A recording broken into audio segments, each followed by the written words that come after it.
আসসালামু আলাইকুম। প্রিয় দর্শক, অন্য মঞ্চের আলোচনায় আপনাদের সকলকে আমন্ত্রণ জানাচ্ছি। চিকিৎসক ও মিডিয়া ব্যক্তিত্ব ডাক্তার আব্দুল নূর তুষার আজ আছেন আমাদের সঙ্গে। তুষার ভাই, আপনাকে স্বাগত জানাচ্ছি। আশা করি আপনি ভালো আছেন। ধন্যবাদ। জি, আপনাদের দোয়ায় ভালো আছে। জি, কাল রাতে তো নিশ্চয়ই বিশ্বকাপ ফুটবল এর ফাইনাল খেলাটা দেখেছেন। আমিও অনেক রাত জেগে দেখেছি। তো এই খেলা নিয়ে অনেকের প্রত্যাশা ছিল। আমাদের দেশে অনেক দর্শকের হৃদয় ভেঙে গেছে।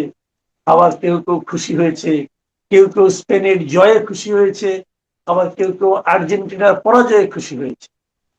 তো আবার এর বিপরীত দিকে যারা নাকি আর্জেন্টিনার ভক্ত যারা আছেন তারা দুঃখিত হয়েছেন। মেসির শেষ মুহূর্তের যে বেদনার্থ চেহারা আমরা দেখেছি টিভি পর্দায়, সেটা অনেকে দুঃখ দিয়েছে। আপনি নিজের অভিজ্ঞতা কি খেলা নিয়ে? আপনি নিজে কোন দলের সাপোর্টার ছিলেন এবং আপনার কি রিয়েকশন? আমি তো মূলত ব্রাজিলের সমর্থক, ফলে আমাদের খেলা বহু আগে শেষ হয়ে গিয়েছিল। তবে আগামীকাল আমি একজন গুপ্ত স্পেন সমর্থক ছিলাম। কেননা আহ, প্রকাশ্যে গতকাল আর্জেন্টিনার বিরুদ্ধে কিছু বলা যাচ্ছিল না। প্রকাশ্যে আর্জেন্টিনার বিপক্ষে কিছু বললেই সকলেই অত্যন্ত উষ্মা প্রকাশ করছিল। সেই কারণে আমি চুপচাপ হাসি হাসি মুখ করে খেলায় বসেছিলাম। এবং তারপরে যখন খেলা শুরু হলো তখন অবশ্য আমার ধারণা সঠিক হতে শুরু করলো, কেননা আমি আগেই কয়েকজনকে বলেছিলাম যে স্পেনেরই চ্যাম্পিয়ন হবার সম্ভাবনা বেশি, এবং সেটাই শেষ পর্যন্ত ঘটলো। খেলাটাতে স্পেন ভালো খেলেছে, সেই জন্যই আসলে জিতেছে। এমন নয় যে দুই দল সমান খেলেছে। কালকে যে কোনো কারণেই হোক আর্জেন্টিনা প্রত্যাশিত যে খেলা সেটা খেলতে পারেনি। আরেকটা জিনিস আমি লক্ষ্য করেছেন, আমার কাছে যেটা মিল লেগেছিল আর কি। স্পেনের এই বিশ্বকাপের প্রথম খেলাটা ছিল কেপ ভার্দের সঙ্গে। ওই ছোট্ট দ্বীপ রাষ্ট্র, যাদের জনসংখ্যা 7 লাখও নয়, তাদের সঙ্গে। এবং তাদের সামনে এই পুরো খেলায়, পুরো ম্যাচে প্রাচীরের মতো দাঁড়িয়েছিল কেপ ভার্দের যে গোলকিপার। আমরা কালকে যেন দেখলাম ফাইনালেও একই জিনিস, যে আর্জেন্টিনার গোলকিপার একাই মানে আপনার স্পেনের সমস্ত গুলো আক্রমণ যেন রুখে দিচ্ছিল। এই মিলটাকে আপনি খেয়াল করেছেন এখানে? যে খেলা হয়েছে সেখানে 20-এর অধিক বা 20-এর কাছাকাছি শট নিয়েছে গোলে অন টার্গেট স্পেন। সেখানে আর্জেন্টিনা অনেক কম, অনেক কম, মানে কি দুইটা অথবা তিনটা। তো এটাই বোঝা দুইটা গেছে দুইটা যে গতকাল যদি মার্টিনেজ না থাকতেন তাহলে খেলার ফলাফল অন্যরকম হতে পারতো। মার্টিনেজ অসাধারণ অনেকগুলি সেভ করেছেন। মার্টিনেজ গোলে থাকাতে কালকে আর্জেন্টিনা অনেকগুলি গোল থেকে বেঁচে গিয়েছে। আর শেষ পর্যন্ত সেরা গোলরক্ষক হয়েছেন স্পেনের গোলরক্ষক, কেননা সারা বিশ্বকাপে সম্ভবত তিনি মাত্র একটা গোল খেয়েছেন, এবং জি। এই কারণে তিনি সেরা গোলরক্ষক হয়েছেন। মেসি আহ, কাঁদছিলেন, এটা যারা ফুটবল খেলা পছন্দ করেন তাদের ভালো লাগে নাই। আমরা সকলেই দুঃখিত হয়েছে এই কারণে যে একজন ভালো খেলোয়াড়, সেরা খেলোয়াড়, তিনি যে দলেই খেলুক যেখানেই খেলুক তিনি তো সেরা। এবং সম্ভবত মেসি ভাবছিলেন, আমার যেটা মনে হয়েছে, যে এটাই তার শেষ বিশ্বকাপ, এবং এইরকম একটি বৃহৎ আয়োজনে তিনি আর আসতে পারবেন না। আমার ধারণা এটাই তার কান্নার কারণ। আমার মনে হয় না যে হেরে গিয়ে তিনি কেঁদেছেন। আহ আমার মনে হয়েছে যে তিনি মূলত এই যে বিশাল জনসমুদ্র, এই যে সারা পৃথিবী তাকিয়ে থাকে একটা খেলার দিকে, এটা কিন্তু আর কোথাও হয় না। মেসি আন্তর্জাতিক লিগে খেলেন, কিন্তু সেইখানে তো এই ঘটনা ঘটে না যে সকলেই লিগের খেলা দেখে বসে। কিন্তু এমনকি কোপা আমেরিকা, ইউরোপিয়ান কাপ এগুলো সবাই দেখে না, কিন্তু বিশ্বকাপ সারা পৃথিবীর মানুষ দেখে। আমি না একটা জিনিস আপনাকে একটু বলি, আমি একটু শেয়ার করতে চাই। আমি এই বিশ্বকাপ যে টুর্নামেন্ট, বিশেষ করে ফাইনালটা, আহ এই খেলাটা শেষটা না আমার দেখতে খুব একটু খারাপই লাগে। শেষ মানে রেজাল্ট হয়ে যাওয়ার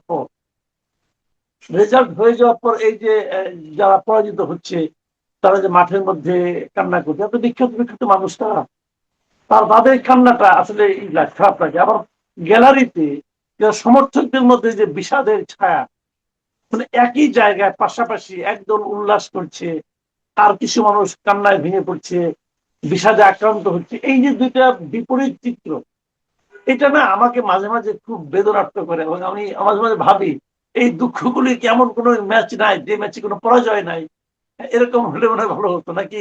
এটাই দুনিয়ার নিয়ম। আমি জানি না আপনার এই ব্যাপারে কোনো ধারণা, মানে কোনো আছে কিনা, মূল্যায়ন আছে কিনা।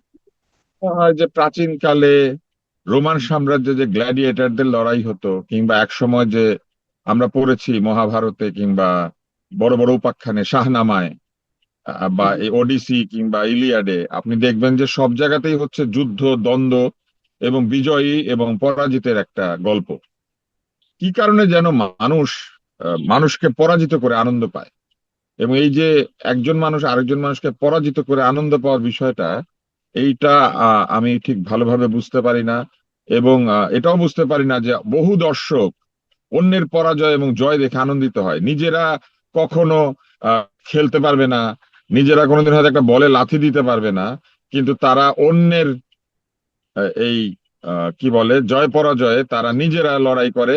গ্যালারিতে তারা অন্যের জয় পরাজয় নিয়ে যুদ্ধ করে। মানে মানুষের এই যে অন্যের পরাজয়ের যে আনন্দের অনুভূতি, আমার কাছে মনে হয়েছে যে এটা একটা অদ্ভুত বিষয়।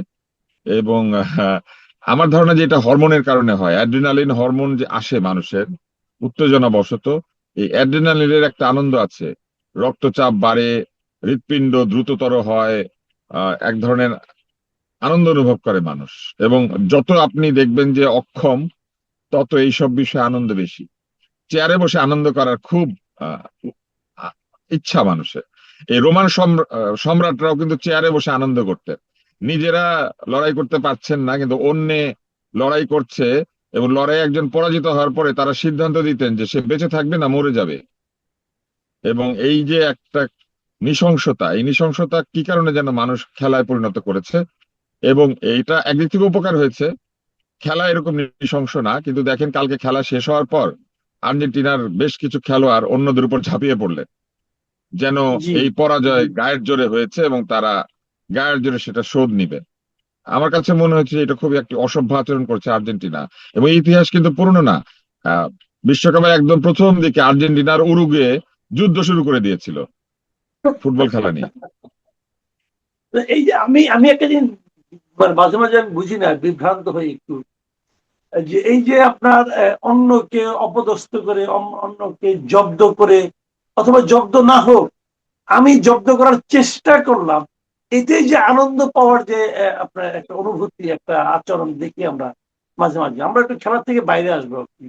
দুটো পয়েন্ট, একটা হলো এই যে অন্যকে অপদস্থ করার ব্যাপার, আরেকটা হলো এই যে আপনার মেসির জন্য যে একটু মন খারাপ হওয়া, যে একটা সিনিয়র প্লেয়ার সে আর খেলতে পারবে না। দেখেন, ইয়ামাল এবং মেসি আমি যদি দুজনের সঙ্গে তুলনা করি, ইয়ামালের বয়স মাত্র 19 বছর, আর মেসির বয়স 39 বছর। তো এখন ইয়ামাল স্বাভাবিকই ভালো খেলবে, মেসি একটু বয়স হয়ে গেছে, বয়সজনিত কারণে সে হয়তো একটু কম খেলবে। আবার যদি এটা খেলা শারীরিক কসরতে না হয়ে বুদ্ধিভিত্তিক ব্যাপার হতো, তখন কিন্তু মেসি কি বলতো যে না, তার তো অভিজ্ঞতা বেশি, বুদ্ধি বেশি, সে সিনিয়র প্লেয়ার, এরকম হইতো। তো এই যে ইদানিং আমি দেখছি একটা জিনিস, একটু লম্বা বলছি প্রশ্নটা হয়তো, বা ইদানিং দেখছি যে কিছু লোককে আপনি দেখবেন যে, মানে কিছু সাংবাদিককে, তারা কেন সিনিয়র সাংবাদিক, সিনিয়র মানেই হলো তারা ওই একদল লোকের, মানে সিনিয়রটা যেন একটা গালি হয়ে গেছে। আমি এটা নিয়ে কোনো বিতর্কে আমি নিজে লিপ্ত হইনি, কিন্তু কোন কোন টেলিভিশন আমাকেও সিনিয়র সাংবাদিক হিসেবে অভিহিত করে। দেখেন, আমি সাংবাদিকতা করি আজকে 37 বছর হয়ে গেল। 37 বছরেও যদি আমি সিনিয়র না হতে পারি, তাহলে আমি কবে হব? এটা আমি বুঝি না। যাই হোক, কেউ বলে আনন্দ পায়, আমার কোনো সমস্যা নাই। আর এই, আমি তো নিজেকে সিনিয়র বলি না, কারণ আমি সিনিয়র বলতে চাই না, কারণ সিনিয়র বলে তো আমি মৃত্যুর কাছাকাছি চলে যাব। তো আমি জুনিয়রই থাকতে চাই, কিন্তু অন্যরা বলে, এই বলার দায়টা আমাদের উপর চাপাচ্ছে কেন? আপনার কি এই যে প্রবণতাটাকে আপনার কেমন লাগছে?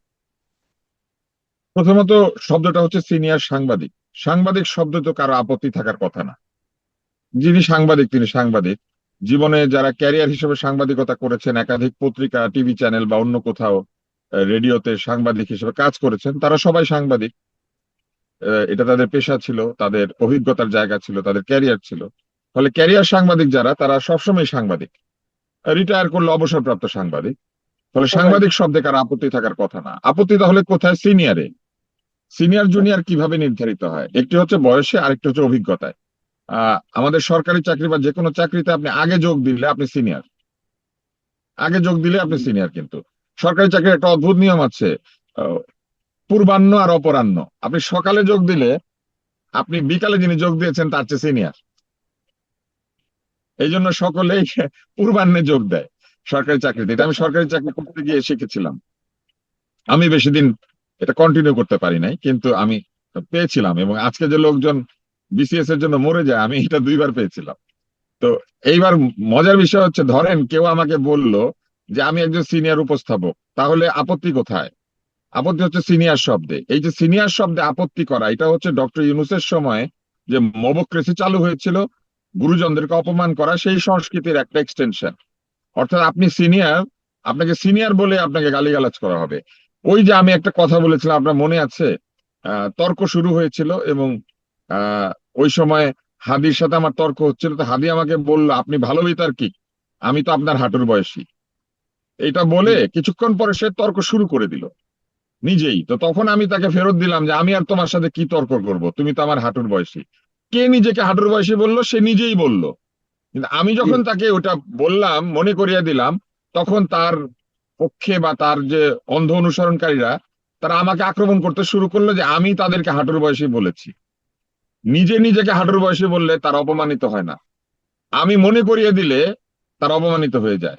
ঠিক একইভাবে সিনিয়র খেলোয়াড় আছেন, সিনিয়র শেফ থাকে, সিনিয়র সিটিজেন আছে, এমনকি সরকারি চাকরিতে সহকারী, মানে অ্যাসিস্ট্যান্ট সেক্রেটারি, সহকারী সচিব, এন্ট্রি পোস্ট, এইখানেও কিন্তু সিনিয়র সহকারী সচিব এরকম একটা পদ আছে। সিনিয়র সাংবাদিক আছে, ওয়েজ বোর্ডের সিনিয়র রিপোর্টার আছে। রাইট। তাহলে সিনিয়র শব্দটা এত আপত্তি কিসের? আপত্তি হচ্ছে যে সিনিয়র কথা বলছেন, তার কথায় অথবা তার প্রতি তাদের বিদ্বেষ। এখন কথার প্রতি যদি কথা হয়, তাহলে কথার বিপরীতে তারা কথা বলবেন, যুক্তির বিপরীতে যুক্তি দিবেন, তর্কের বিপরীতে তর্ক করবেন। এটা হচ্ছে জুলাই আন্দোলনের মূল কথা ছিল, কথা ক, প্রাণ খুলে কথা বলো, মন খুলে সমালোচনা করো। কিন্তু আপনি দেখেন, বাংলাদেশের সবচেয়ে সিনিয়র সিটিজেনদের একজন মিথ্যা বললেন। উনি বললেন যে মন খুলে কথা বলো, কিন্তু মন খুলে কথা বলার কারণে যাকে গ্রেপ্তার করে নিয়ে গেলেন ভুয়া মামলা দিয়ে, সেই ব্যক্তিকে ঘিরে কিন্তু এই সিনিয়র সাংবাদিকতার এই যে মানে এই আক্রমণটা শুরু হয়েছে। হ্যাঁ, তার মানে হ্যাঁ, হ্যাঁ, এইটা হ্যাঁ। একটা পরিকল্পিত আক্রমণ। আপনি সিনিয়র এই শব্দটাকে তার একটা লজ্জাস্কর শব্দে পরিণত করতে চাইছে। এখন আমি একটা কথা আবার মনে করিয়ে দেই, ওই ওই সময়ের মতো, যে আপনাদের বাড়িতে যে বাপ মা আছে না, এই বাপ মারা সব সিনিয়র। এখন সিনিয়র শব্দটা যদি গালি হয়, তাহলে বাংলাদেশের সকল বাপ মা কিন্তু আসলে গালিটা খায়, সকল দাদা দাদি নানা নানি গালিটা খায়, সকল বয়োজ্যেষ্ঠ শিক্ষক এই গালিটা খায়। এবং এই মুহূর্তে যত বয়োজ্যেষ্ঠ ব্যক্তি সংসদে আছেন, তারাই গালিটা খায়। এবং এই সংসদে নিশ্চয়ই বিরোধী দলের নেতা সবচেয়ে বয়োজ্যেষ্ঠ। এখন ওনাকে যদি কেউ সিনিয়র রাজনীতিবিদ বলে, তাহলে কি এটা গালি হয়ে যাবে? বলার সময় কিছু কথাবার্তা চিন্তা করে বলা দরকার। এবং এই কাজটা করা হচ্ছে ইচ্ছাকৃত ভাবে। এই কাজটা তারা এক্সটেনশন হিসেবে করছেন। এবং আপনি দেখবেন যে কথা বলার অপরাধে তারা এখনো বিভিন্ন লোকজনকে ফ্যাসিস্ট তকমা দিচ্ছে।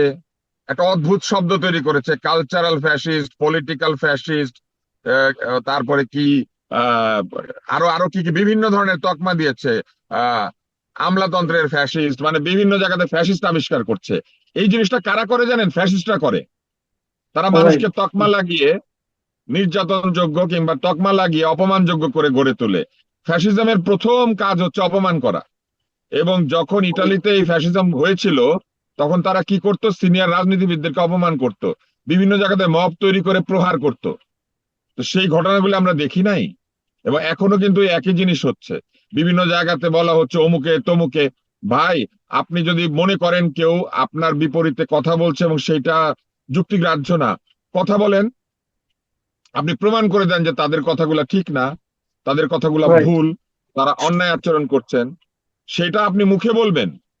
আপনি তাকে বিভিন্ন ধরনের তকমা দিয়ে তাকে কি আপনি এক ধরনের সামাজিক বা সাংস্কৃতিক অপমানের ভিতরে নিয়ে যাবেন?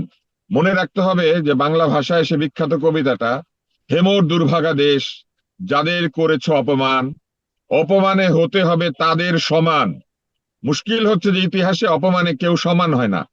যে পরে অপমানিত হয়, সে বেশি অপমানিত হয়। অপমানের যে ব্যারোমিটার সেটা বাড়তে থাকে। এবং আপনি লক্ষ্য করলে দেখবেন যে গতকাল যে আর্জেন্টিনা এবং স্পেনের খেলা হলো, সেই খেলায় আর্জেন্টিনা প্রথমে অপমানিত হলো গোল হজম করে। জি জি। এত বড় মেসি থাকার পরে, রেফারি এবং ইনফান্তিনো তাদের পক্ষে থাকার পরেও তারা জিতলো না। কিন্তু তারপরে তারা আরো অপমানের শিকার হলো গোলের পরে মারামারি করে। এবং রাইট। এই যে প্রবণতাটা, এই একই প্রবণতা, আমাদেরকে এটা মানতে হবে যে অন্তর্বর্তী সরকার একটি ব্যর্থ অন্তর্বর্তী সরকার। অন্তর্বর্তী সরকার যদি সফল হতো তাহলে জুলাই সনদ নিয়ে এই যে এত পরিশ্রম এখন করতে হতো না। তারা মানুষের কাছে জুলাই সনদকে গ্রহণযোগ্য করে এটা বাস্তবায়ন করে যেতে পারতেন। এই অন্তর্বর্তী সরকারের বিরুদ্ধে কোনো অভিযোগ উঠে নাই। দুর্নীতির অভিযোগ, মানুষের বাকরুদ্ধ করার অভিযোগ, ভুয়া মামলা দেওয়ার অভিযোগ, মিথ্যা প্রপাগান্ডা করার অভিযোগ, দলীয়করণের অভিযোগ, স্বজনপ্রীতির অভিযোগ, এই সকল অভিযোগ উঠেছে না। একটা অন্তর্বর্তী সরকারের বিরুদ্ধে এই অভিযোগ কেন উঠবে যে উপদেষ্টারা দুর্নীতি করেছেন, উপদেষ্টাদের সহকারীরা দুর্নীতি করেছেন? এবং এই কথা কে বলেছেন? একজন বিশিষ্ট আমলা সাংবাদিক সম্মেলন করে বলেছিলেন ওই সময়। রাইট। তাহলে এই ব্যর্থ অন্তর্বর্তী সরকারের সমালোচনা যাতে কেউ করতে না পারে, এই কারণে এই নতুন ভাবে এই অপমানের সংস্কৃতি চালু করার চেষ্টা করা হচ্ছে। কিন্তু এইগুলা আসলে সাংবাদিকদের সঙ্গে না করাই ভালো। আমি আরো দুঃখ পাই যখন দেখি যে অন্য সাংবাদিকেরা নিজেরাই নিজেদের সঙ্গে এই ধরনের নেগেটিভ আচরণ করছেন। এইটা আমাদেরকে দুঃখ দেয়, কেননা সাংবাদিকতা আপনারা যাই বলি না কেন, কিছু পেশা আছে, মানুষ তাদেরকে এক ধরনের বিশ্বাস এবং আস্থায় রাখে।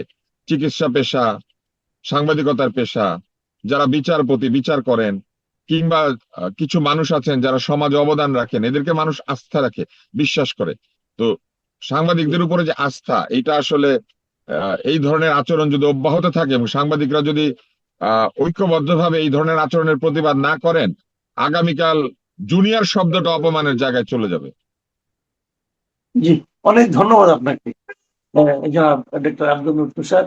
আপনার প্রতি কৃতজ্ঞতা যে আপনি এই ব্যস্ততার মধ্যে আমাদের সঙ্গে যুক্ত হয়েছেন। প্রিয় দর্শক, আপনারা শুনলেন, আমি নিজেও, আমাকে অনেকে অনেক মানে অনুষ্ঠানে যখন আমি যাই, ওনারা আমাকে হয়তো সিনিয়র সাংবাদিক বলেন। আমি নিজে কখনো, কেউ নিজের থেকে বলেন আমাকে বলেন, আমিও কখনো বলিনি। হয়তো ওনারা বলেন ওনাদের ব্যবসায়িক কারণে, অথবা ওনাদের মানবিক যে মানে আচরণ করেন, ওনাদের মানবিক দৃষ্টিভঙ্গি থেকে বলেন। কিন্তু যদি অন্যায় হয়ে থাকে, তাহলে যারা বলেন তাদেরকে অভিযোগ করেন। ভাই, ওই অভিযোগ আমার গায়ে লাগান কেন? আমি যেটা লাগাতে চাই না। আমাকে বরং বেকার সাংবাদিক বললে আমি খুশি হই। এবং আমাকে যখন কেউ বলে, আমি বলি ভাই আমি একজন বেকার সাংবাদিক। আমি গত 2 বছর ধরে কোনো চাকরি করি না, আমি ইচ্ছে করেই করি না। আমার বয়স হয়ে গেছে, আমি মনে করি চাকরি করার দরকার নাই। কিন্তু এভাবে আক্রমণাত্মক ভঙ্গিতে বলেন না, নিজেদের গায়ে লাগে। যাই হোক, আমি প্রথমে এই ব্যাপারে আমার মন্তব্যটা করলাম। প্রিয় দর্শক, এটা ব্যক্তিগত মন্তব্য, ব্যক্তিগত গায়ে লেগেছে বলে বললাম, আপনারা কিছু মনে করবেন না। সবাই ভালো থাকবেন। এখন এ পর্যন্তই। আল্লাহ হাফিজ।